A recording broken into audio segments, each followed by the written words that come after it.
if you're going to purchase fireworks and use fireworks, make sure you know what jurisdiction you're in, because the Commonwealth has a patchwork of laws and rules and codes about fireworks. For example, Arlington, it is permitted on private property. The city of Alexandria, not permitted at all. So that would be the first step. The second step, the Fire Prevention Office is encouraging people in Arlington, if you want to utilize permissible fireworks, do not buy them in Pennsylvania, do not buy them out of state, because chances are they are not permissible. Anything that goes bang, so firecrackers, cherry bombs, M80s.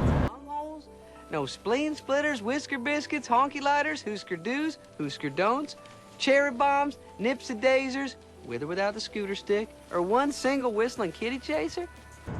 Or anything that goes up in the air. Bottle rockets, Roman candles, those are all not permissible in Arlington. So we're encouraging people to go to one of the 3 permitted stands in Arlington County, because those have been inspected by a fire marshal like myself, and it's been issued a permit because it's in compliance with the state Fire Prevention Code and the Arlington County Fire Prevention Code.